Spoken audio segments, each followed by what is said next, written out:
చేయాలి అని మనం ఆలోచిస్తే ఈ కులం ఎక్కడుందో కనిపెడితేనే మనం ఈ కులం నిర్మూలించడం సాధ్యమవుతుంది. ఈ కులం ఎక్కడుందయా అని మనం చూస్తే మతంలో ఉంది. నువ్వు జయ శ్రీరామ్ అనేటువంటి నినాదాన్ని మమ్మల్ని ఇవ్వమంటున్నావు. మేము అడుగుతున్నాం. ఆయన శంభుకుడు తల నరికాడు.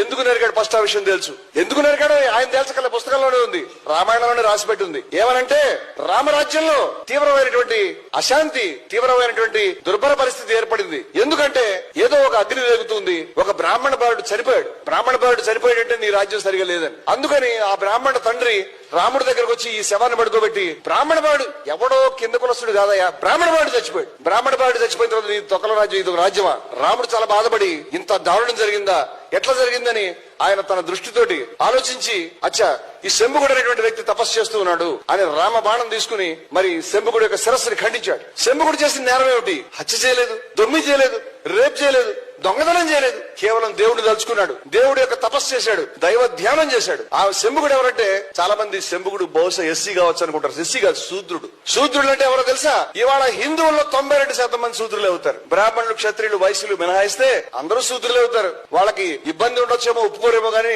రెడ్లు, కమ్మవాళ్లు, కాపులు, పటేళ్లు, లేకపోతే మీకు ఉత్తర భారతదేశంలోకి వెళ్తే జాట్లు, వీళ్ళందరూ కూడా శూద్రులే. శూద్రులు కొంతమంది అగ్రకులాలుగా ముందుకెళ్లారు. జనంలో 92% మందికి దేవుడిని పూజించడానికి హక్కు లేదని చంపేటువంటి వాడి యొక్క నినాదం ఎలా ఇవ్వమంటాం మమ్మల్ని? ఈ ముఖ్యమంత్రి టెంపుల్స్ కడతా ఉన్నాడు, యాగాలు చేస్తా ఉన్నాడు. ఆయన తెలుసో లేదో శూద్రులు చేస్తే రాముడు చంపేస్తాడని తెలుసో లేదు. అక్కడ ప్రధానమంత్రి గారు కూడా ఆయన శూద్రుడే అవుతాడు.